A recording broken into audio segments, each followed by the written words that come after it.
Rénover l'ordre républicain et démocratique signifie également que nous devons lutter contre le sentiment persistant que voter ne serait plus décidé.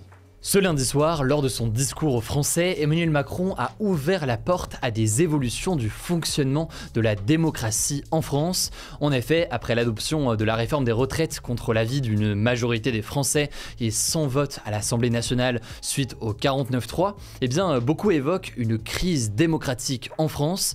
Alors, qu'en est-il? Que propose aujourd'hui Emmanuel Macron? Que proposent aussi les autres partis et l'opposition? C'est ce qu'on va voir aujourd'hui. Salut, c'est Hugo, j'espère que vous allez bien. Aujourd'hui, on va évoquer un sujet qui nous concerne tous, c'est donc le sujet à la une des actualités du jour. Alors ce samedi, le média britannique The Guardian décrivait la promulgation de la réforme des retraites par le président de la République comme une victoire à la Pyrrhus, autrement dit donc une victoire arrachée au prix de pertes si lourdes que c'est quasiment finalement une défaite. Ici, la perte serait donc d'abord à l'échelle personnelle, puisque la popularité d'Emmanuel Macron a chuté, mais elle serait aussi à l'échelle nationale, avec un climat aujourd'hui très tendu en France et une méfiance et un rejet des institutions par une partie en hausse de la population. Alors peut-on parler de crise démocratique? C'est une question qui fait beaucoup de débats, tout le monde n'est pas forcément d'accord, mais c'est avancé par de plus en plus de personnes ces derniers jours.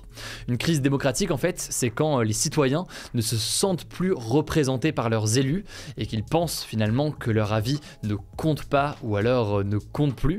Et il faut dire, pour avoir un peu de contexte, que notre 5ème République, c'est un modèle assez unique en Europe aujourd'hui. Un modèle avec un pouvoir présidentiel qui est très fort et le Parlement, donc l'Assemblée nationale et le Sénat, se retrouvent avec un pouvoir qui est plus faible. On est donc dans un système qui est assez différent de ce que l'on peut trouver par exemple en Allemagne. En Allemagne par exemple, eh bien, le pouvoir législatif et le Parlement a beaucoup plus de pouvoir. Alors aujourd'hui, certains jugent que le modèle de la 5ème République, avec un président de la République, chef des armées et qui a un pouvoir important, avec aussi des éléments dans la Constitution comme le 49.3, ne correspondent plus au contexte de sa mise en œuvre en 1958 par le général de Gaulle. En gros, ils estiment qu'à l'époque, lorsque cette 5ème République donc est arrivée, eh bien, il pouvait être légitime potentiellement d'avoir un pouvoir présidentiel fort dans le contexte de la situation en Algérie et dans le contexte aussi de l'instabilité de la précédente République, la 4ème République, qui avait mené à pas mal de problèmes. Par ailleurs, il faut comprendre que cette 5ème République, avec un pouvoir très fort pour le président de la République, eh bien, ça avait été vu par beaucoup à l'époque et encore aujourd'hui comme une sorte de constitution sur mesure pour le général de Gaulle lorsqu'il est arrivé au pouvoir. Mais aujourd'hui, eh bien, certains jugent donc que cette 5ème République n'est plus adaptée et qu'elle mène donc à des problèmes. Mais alors, qui veut en finir avec la 5ème République et pourquoi faire derrière? Eh bien, il y a notamment le parti de gauche, la France Insoumise de Jean-Luc Mélenchon, qui estime que la 5ème République actuellement, c'est en fait une forme de monarchie présidentielle, un sentiment qui est renforcé dans ce camp-là par la réforme des retraites, où une loi a pu être passée eh bien, sans vote sur cette réforme précisément à l'Assemblée nationale, sans eh bien, l'adhésion de la population, que ce soit dans les sondages d'opinion ou alors dans la rue, et donc avec une opposition assez importante. De leur côté donc, eux évoquent le passage à une 6ème République. Ce serait une 6ème République dans laquelle le président de la République aurait moins de pouvoir et le peuple, la population en aurait davantage, notamment via des référendums directs, plus nombreux et sur plus de sujets, mais aussi via des pouvoirs au Parlement qui seraient renforcés. Il faut savoir qu'aujourd'hui, concernant la question des référendums, il y a bien un système de référendum d'initiative partagée qui est présent dans notre Constitution. Et on en a parlé ces derniers jours sur la chaîne, hein. C'est un système qui permet eh bien, à la population de solliciter un référendum sur un sujet, un dispositif qui a été mis en place en 2008 par Nicolas Sarkozy. Mais cette procédure, en fait, elle est assez complexe et donc elle n'a jamais abouti pour le moment. Ce qui la rend assez complexe, c'est qu'il faut recueillir entre 4 et 5 millions de signatures d'électeurs pour la mettre en place, le tout en 9 mois. C'est ce qui fait que, selon Benjamin Morel, qui est spécialiste du droit, qui est cité par Le Figaro, ce référendum d'initiative partagée, il a finalement été potentiellement conçu pour ne jamais être utilisé, tellement ce processus est complexe. On verra d'ailleurs si le Conseil constitutionnel valide la seconde demande de référendum d'initiative partagée concernant la réforme des retraites. On aura le retour là-dessus début mai. C'est une demande qui a été formulée par les partis de gauche. gauche. Si c'est le cas, il y aura donc un long processus, des millions de signatures à collecter, puis éventuellement l'organisation d'un référendum sur la question de la réforme des retraites, mais vous l'aurez compris, on en est très loin. Alors certains, sans appeler à une 6ème République, veulent du coup la possibilité pour la population dès maintenant de pouvoir donner son avis. Et il y a un élément dont on a beaucoup entendu parler, notamment lors de la crise des Gilets jaunes, c'est le RIC, donc le référendum d'initiative citoyenne. En fait, c'était une revendication des Gilets jaunes, notamment en 2019, qui figurait notamment dans le programme de Marine Le Pen l'an dernier, mais aussi dans le programme de Jean-Luc Mélenchon. Et dans ce référendum d'initiative citoyenne, il faudrait seulement 500 000 signatures pour qu'un référendum soit organisé sur un sujet. C'est donc forcément une procédure qui est moins complexe, puisqu'il faut donc quasiment 10 fois moins de signatures que pour le référendum d'initiative partagée. Mais alors, que pense le président de la République de tout ça? Eh bien, sur la réforme des retraites, on en a déjà beaucoup parlé. Il affirme qu'il avait une légitimité démocratique pour la réaliser par son statut de président. En gros, la réforme des retraites faisait partie de son programme lors de la dernière élection présidentielle. Il estime donc que les Français savaient à quoi s'attendre. C'était notamment le sens de sa formule il y a quelques jours qu'il avait prononcée devant des députés de son parti. Il avait dit, je cite, « La foule qui manifeste n'a pas de légitimité face au peuple qui s'exprime à travers ses élus ».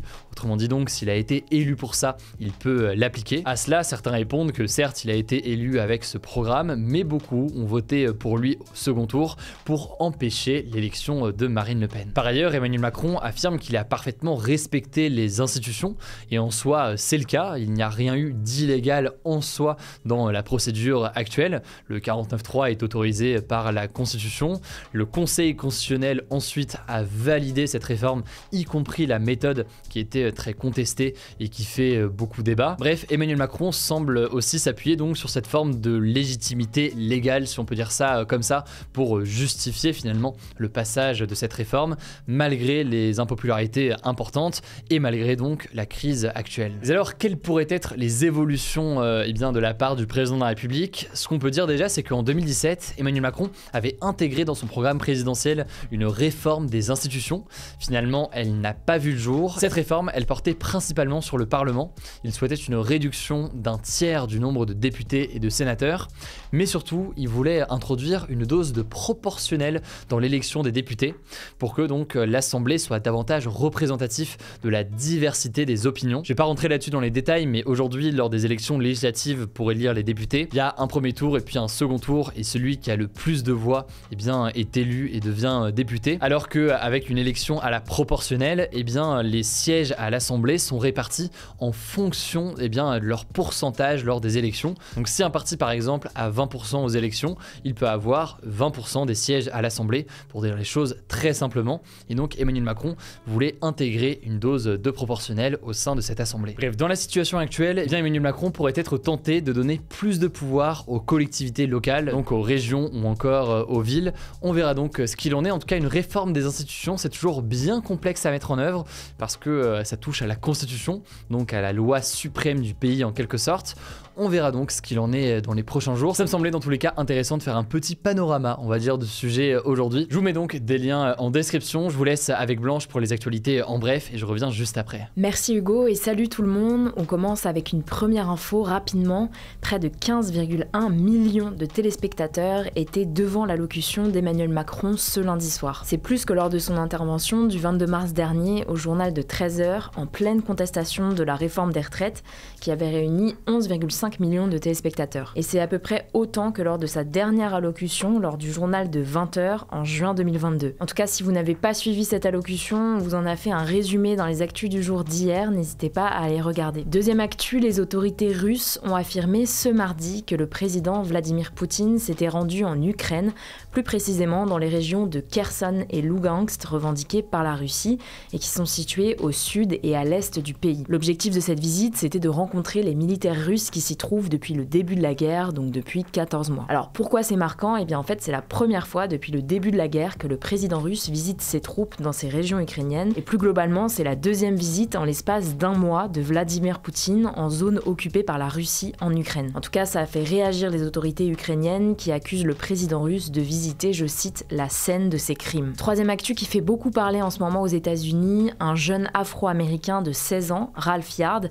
s'est fait tirer dessus parce qu'il avait sonné à la mauvaise porte. Le drame a eu lieu jeudi dernier dernier à Kansas City, dans l'état du Missouri, au centre des États-Unis. Ralph Yard devait aller chercher ses 2 petits frères chez des amis, mais il s'est trompé de rue et a sonné à la mauvaise porte. Le propriétaire de la maison, qui ne le connaissait pas, lui a en réponse tiré une balle dans la tête et une dans le bras. Alors le tireur, qui est un homme de 84 ans, a été placé en garde à vue pendant 24 heures, puis a été relâché sans poursuite vendredi dernier, ce qui a provoqué beaucoup de colère dans tout le pays. Énormément de célébrités se sont emparées de cette affaire et ont apporté leur soutien au jeune homme, comme par exemple Madonna, Justin Timberlake, Jennifer Hudson ou encore Kylie Jenner. Et donc finalement, ce lundi, la justice a décidé de poursuivre le tireur qui pourrait risquer jusqu'à la prison à vie. De son côté, Ralph Yard est sorti de l'hôpital ce dimanche et se remet doucement de ses blessures. 4e actu en France, et ça concerne les étudiants, le délai de candidature sur la plateforme en ligne Mon Master, qui est une nouvelle plateforme qui permet de postuler en première année de master, a été prolongé de 2 jours. Concrètement, ça veut dire que les candidats ont encore jusqu'au jeudi 20 avril à 23h59 pour déposer leur dossier. Le ministère de l'Enseignement supérieur estime en fait qu'au vu du nombre de documents à fournir et de la complexité de certains dossiers de candidature, il était préférable de laisser plus de temps aux étudiants pour compléter leur candidature. Ceci dit, le reste du calendrier n'est pas modifié, donc l'examen des candidatures par les établissements est toujours prévu du 24 avril au 16 juin. Viennent ensuite les résultats d'admission du 23 juin au 23 juillet et enfin l'inscription administrative à partir du 23 juin. 5e actu, la ville de Paris a annoncé vouloir transformer son périphérique à l'horizon 2030. Le périphérique, c'est donc l'autoroute qui fait le tour de la ville. Concrètement, la mairie de Paris souhaiterait réserver une voie du périphérique au covoiturage et au transport en commun dans le but de favoriser ces modes de transport-là plutôt que les voitures individuelles qui polluent plus. C'est quelque chose qui se fait déjà aux États-Unis par exemple. Dans certaines villes comme Los Angeles, pendant les heures de pointe, seules les personnes qui sont à plusieurs dans leur voiture ont le droit d'emprunter la file de gauche et donc se retrouvent moins facilement dans les embouteillages. Alors pour décider des mesures qui pourront être mises en place concernant cette autoroute qui est la plus empruntée d'Europe, la mairie de Paris a lancé ce lundi une consultation en ligne où les citoyens pourront donner leur avis et proposer des projets.